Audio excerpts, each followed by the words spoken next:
Marami na tayong na-check this week. Naging gymnast na tayo, na-try natin kung paano ba ang artistic gymnastics, pati Olympic level apparatus used. Aba, nasubukan din natin. Nakapag-training na rin tayo kung paano maging cheerleaders, from motions, jumps, and stunts. Ready na kaya kami to perform? 5, 6, 5, 6, go, dance! 1 and 2, 3 and 4, 5 and 6, 7, 2, 1, 2, sweet, 4, 5, 6, 7, 8. Thank you guys! Thank you! Yes. Hello mga ka-Mingos! Last day na ng ating cheerleading week at syempre, hindi mawawala ang ang grand finale. Dahil today, ipipremiere natin ang original #Mingos Cheer Squad performance. Yes, at gaya ng sinayo mo, hindi mawawala ang syempre. At syempre, kasama natin si Coach Randall pa rin at ang FEU Cheering Squad! Grabe, ngayon ko lang nalaman ang surname ni Coach Randall pa rin. Ano ba? Parin Junior. Hi, Coach! Ang bilis Barag-barag. Ay, tawa. Coach! Okay. Welcome back. Ito na, Yes. kailangan na namin aralin ang buong routine para sa performance namin. Correct. Oh, teka, pero mag-warm up muna tayo. Kailangan pala ng warm-up, Coach? Kailangan lang, kasi importante yun yung warm up. Oo, sabagay, So, Russell, kindly lead the warm up.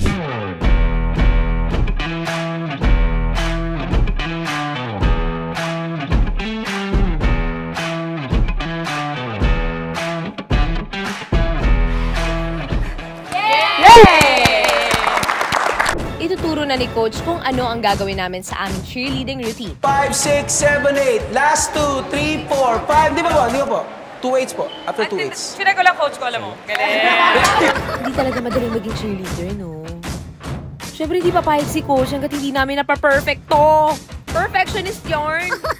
1, 2, 3, 4. 5, 6, 7, 8. 1, 2, 3, 4. 5, 6, 7, 8. 1! Ito na, nakapag-rehearse na tayo. Handang-handa na. Pero syempre, hindi mawawala ang syempre. Siyempre. Oh, meron pang isang importanteng elemento ng cheerleading na kailangan nating mas alamin pa. Yung uniform look nila.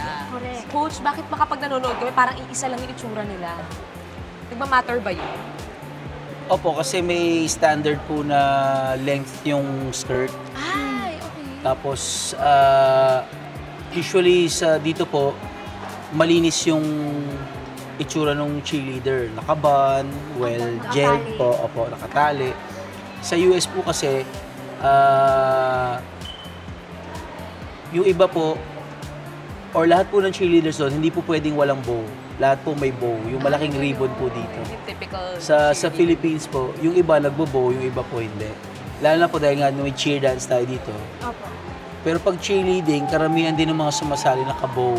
Delikado yun, Coach, ha? Kasi kapag may araw. Hindi bow dito, yung ribbon. Yung ribbon po. Sorry. Kasi after yung performance, makabuka eh. Ay, iba rin yun. Sorry. Yung bow. Tapos ano po, kailangan po fit yung costume. Tapos stretchy material po. Tapos dapat po light para po para po hindi makadagdag sa bigat ng flyer. Pati po yung shoes kailangan po magaan. Hindi po yung pwedeng simpleng, yung cross-training shoes lang. Meron talagang shoes for cheer. Pero guys, hindi kaya. So yung mga ganun po. ano naman po yung advantage ng pagsuot ng long sleeve na uniform? Una po sa lahat, uniformity po. So mas magkakamukha po yung arms nung mga babae or nung team. Kasi po, syempre iba-iba tayo ng complexion, may maputi, may morena. Hindi naman po delikado po yun, Coach. Pag yung mahaba, syempre madilas. Hindi naman po kasi unang-una po kapit yun sa katawan. Tapos may time naman po talaga na nire-rehearse ng teams yung costume.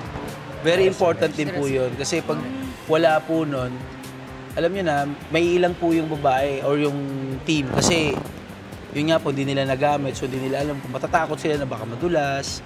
So kaya importante po na nakukuha rin na maaga yung mga costumes pag pinapagawa. May scoring, kasama mo ba sa scoring damit? Oo, yung look, yung overall. Yung iba po. Yung iba po meron, yung iba pong criteria. Pero yung iba po wala. Pero syempre, every competition po may tinatawag na overall impression. So syempre po, Part yun. dagdag po siya. Correct. Parang whether we like it or not. Iba po yung dating talaga kapag well-dressed, pare-pareho, tapos malinis na malinis. Opo, kailangan ko ba ng mga props? Meron po. Kasi like po sa, yung pag nagko-compete po kami sa cheerleading worlds po sa Florida.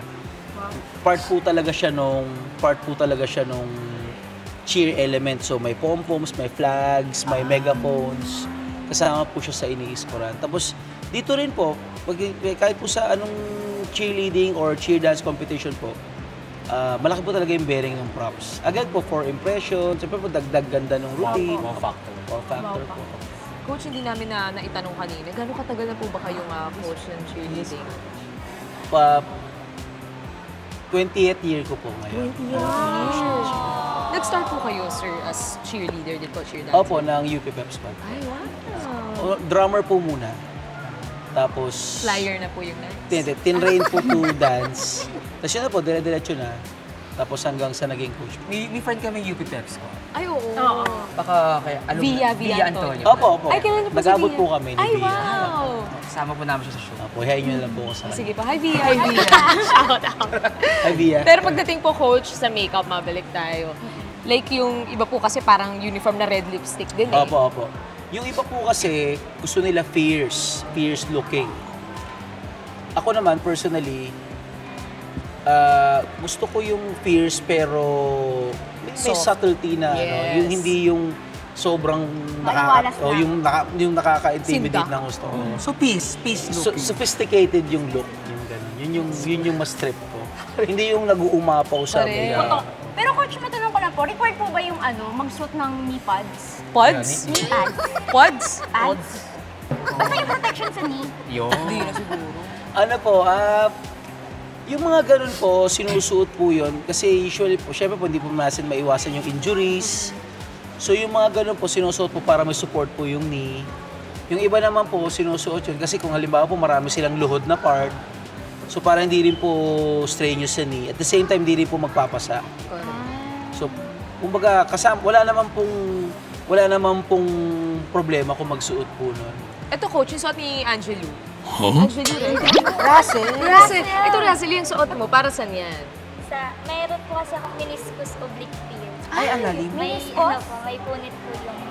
Ay, ganun. Tapos kung magpapabalibag ka kanina, tsaka mag-cartwheel. Hindi ka maingat ha, tambi kang tambi. Tabi ka ng tambi. Ano po yun noong 2019, nung po namin, nung competition po namin. Ay! Talaga. For the Talaga may team, iwasan na for the ako. love. Correct. O kaya dun sa mga kamingos natin, yung mga pinakita natin at yung mga ginawa nila, syempre professional sila kaya nila ginagawa yun. Kaya huwag nyo itong basta-basta lang gagawin sa bahay. So Coach Russell po tsaka si God, God? Lord. Ano si Gods? Ano po? Si Gods po, senior, ano niyo po sila? Actually, si God Sir po, kakagraduate lang po niya. Ngayon po, assistant coach ko na po siya sa Ay, taray! Coach, pag wala pa si Coach. Galing. Siya pala. Already na tayo, mga besties. Mag-change outfit lang kami, coach. Talagang gagawin namin. Sure. Susundin namin lahat ng sinabi niyo po sa amin. At sa pagbabalik ng #Maingos, yun na. Ang #Maingos performance na. It's performance night, mga besties. Nakakatawa po tayo yung performance. Nakakaba. Bakit para sa kanila to pinaghirapan natin to, no? So, abangan nyo yan sa pagbabalik ng Maingos! Really, change outfit na tayo.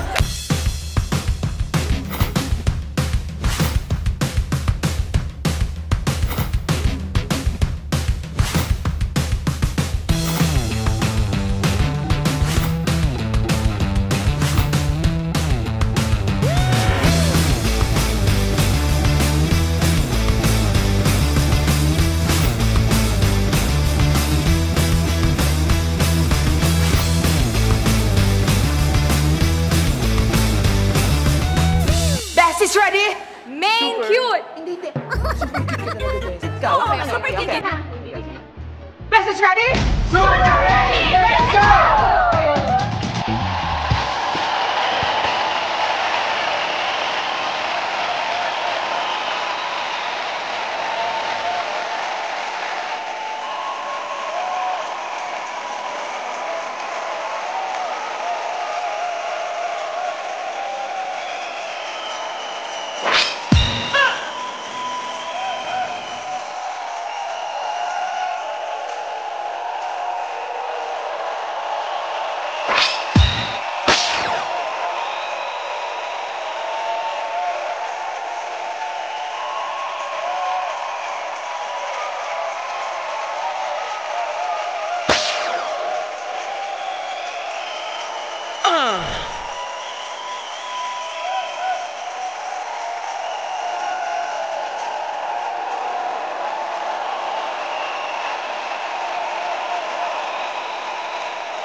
Kamusta po? Kung i-assess niyo po ang performance namin.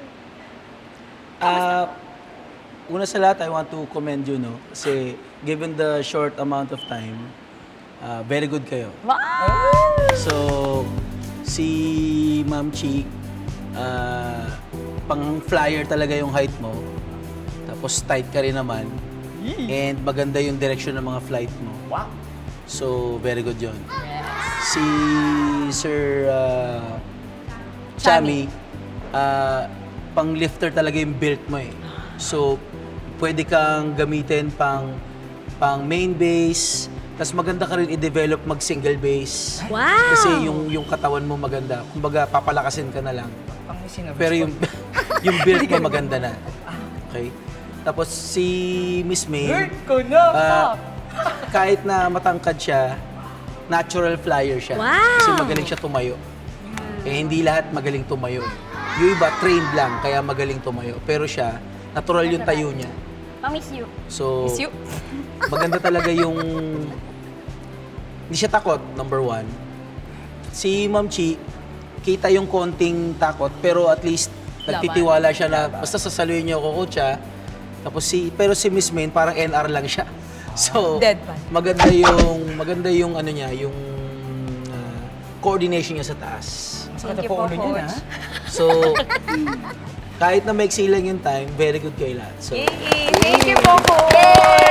good job. Thank you, Coach. Coach, thank you din sa inyo kasi kung wala naman po kayo, hindi naman po namin magagawa to. Yes po. Kaming lahat and syempre sa team ng FEU. Thank you very much, guys, sa pagsama sa amin, sa pag-assist. At maraming salamat sa tiwala. Sa tiwala! At tiyaga sa atin. At tiyaga, correct. So, samahan niyo naman kami! Nagawa natin to eh! Teamwork to, teamwork, kaya sabay-sabay! Hashtag cheerleading goal achieved! Thank you! Aminin nyo, iba yung saya nitong linggong to kahit na mahirap and challenging. Sobra. Kamusta? Chichi? Sa buong linggo na ginawa natin yung bestie, unang-unang sakit ng katawan ko. Promise. Kasi dinadamdam ko siya ngayon yung mga hita ko, yung mga muscle pain ko, ramdam ko ang sakit. Pero natuwa ako sa lahat ng mga ginawa natin mga activities, especially yung gymnastics. Hindi siya biro. Sobrang hirap niyang gawin na hindi ko aakalain na sa edad kong ito, eh nagawa natin yung mga, yung bar. Yung mga aparatos. Mga aparatos na ang hirap i-try sa mga newbies na kagaya natin. Pero natutuwa ako dahil sa murang edad ng mga bata, nag-aaral na sila na matuto kung paano maging flexible, and syempre maging healthy din sa katawan, di ba? Na-struggle talaga ako guys yung yung cheerleading. Basta cheerleaders. Tatlo pa yan, ha? Cheerleading. At least may option! Basta, Pumili na po kayo doon. And none of the above. Letter D. Hindi talaga besties, hirap na hirap talaga ako. Tsaka nakita ko talaga yung kaba ko kanina na sinasabi ko sa sarili, na kaya ko ba to, yung hinahagis ako. Wala kang problema yung tatayo ako dun sa ere, pero yung hinahagis na akong pahiga, dun talaga ako ninenervyos. Pero tinry ko naman yung best ko. Basta, ayun, na-achieve ko naman siya. At mas gumanda pa yung result nung nag-perform tayo. So, ayun. So happy dahil nagawa ko. At kayo din, na magkakasama tayo, di ba? Ang perfect lang. Kayo, Ako ngayon, itong buong linggo nito is pagod. Pero happy pagod. Oo, kasi parang marami na tayong ginawa activities dito, nag-sports na rin tayo. Pero ito kasi yung parang activity na parang very nostalgic sa akin. Kasi parang naalala ko yung theater days. Isang beses naman ako na-theater. So, theater day? Theater day. Yes, none of the above. Kailangan lang. Yung mga theater, yung nagka-theater ako na panahon ngayon. Kasi parang, ito lang yung gumalaw ako ng gano'n. Na parang very, talagang nag-commit ako sa isang bagay ng super sayaw. Kasi na-compare ko siya dun sa TikTok na week natin, with DJ Lunyo. Kasi parang iba kasi siya. Kasi parang one dimension na lang siya, half body, ganun-ganun, tsaka puro swag. So parang mas na-enjoy ko ito. Kasi talagang full body experience talaga siya. Sayaw, choreo, blocking, at may mga lifting pa. Correct. So very similar siya sa na-experience sa theater. Kasi may mga lifting din yun. So parang ngayon, ang saya ko kasi nabalik ako sa panahon na yon and napaka-healthy ko kasi nun. Alam mo yun, yung pawis ko nun is wala na ako maipawis. Kaya ngayon, tuloy-tuloy pa rin yung pawis ko. Diba? Pero sobrang saya. Simula ng gymnastics nung una, nakikita mo na yung discipline. Kaya kung halimbawa magkakaanak ako, magkakaanak kayo, i-enroll nyo sa gymnastics. Kasi iba yung discipline na nakukuha. Diba? Yung bata pa lang, alam na yung dapat gawin sa katawan, na do's and don'ts, diba? Ang bongga, diba? Siyempre, ito yung pinakabongga sa akin, cheerleading performance natin. Kasi hindi naman ako talaga sobrang bongga sa choreo, pero kinimit ko lang. Correct. Kita namin. Kinimit ko yung sarili ko, kahit di ako ganun ka-perfect sa steps, gawin mo lang, diba? Laban lang. Kasi pag pinakita mong mali ka, may kita ng tao na mali ka. Pero pag hindi mo pinakitang mali ka, kaya nila, part lang ng choreo yun, confident ka lang, di ba? Masaya sa akin, and ang bongga, and for me, na-achieve ko yung goal na dapat ma-achieve dito sa activity na ito. Yes. Diba? And nakita ko kayo rin, na-achieve nyo rin yung mga goal na dapat yung achieve.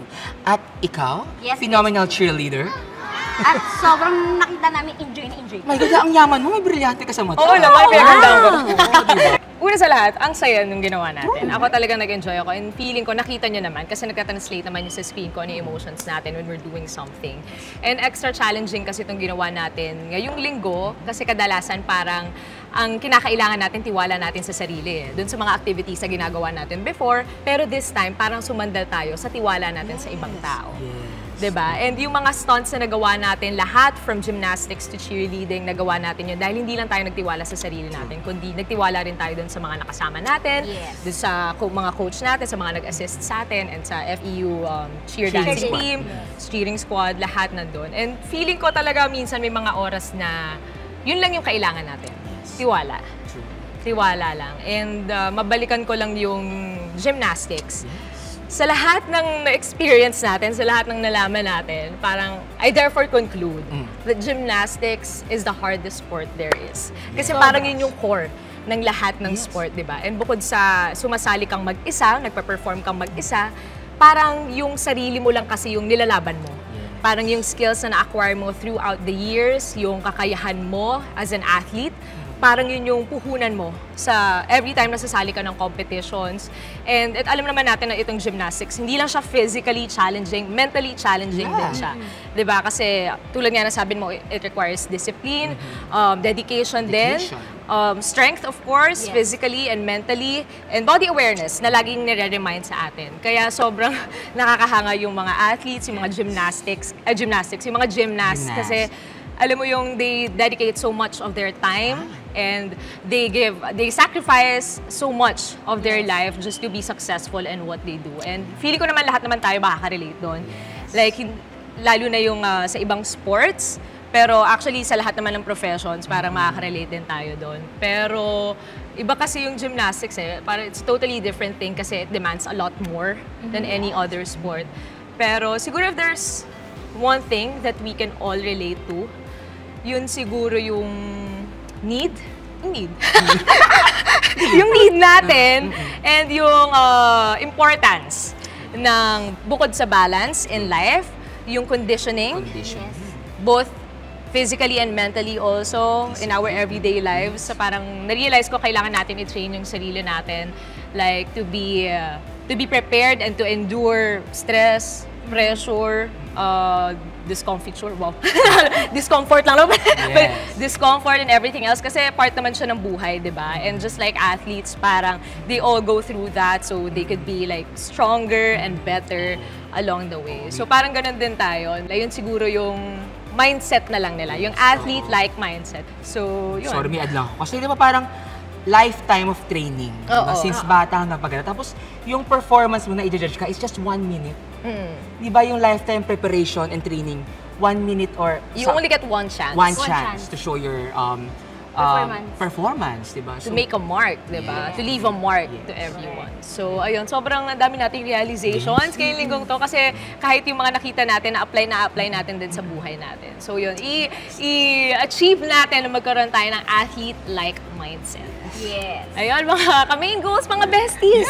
Grabe, ang dami nating chika ngayong linggo. Masyado tayong nag-enjoy. Masyado tayong maraming realizations. And isa na namang goal ang na-check off sa ating bucket list. From gymnastics to cheerleading, lahat, #goal achieved. Pero next week, another adventure awaits. Alam nyo na, dito lang yan. Siyempre, hindi mawawala at siyempre, sa #Mingles! Siyempre! Siyempre, masaya. Nag-enjoy ka. Next week, sa kitchen naman mapapadpad ang besties dahil we will try to work as a chef. Wow! Ito po. Okay po ba yan? Konti ba?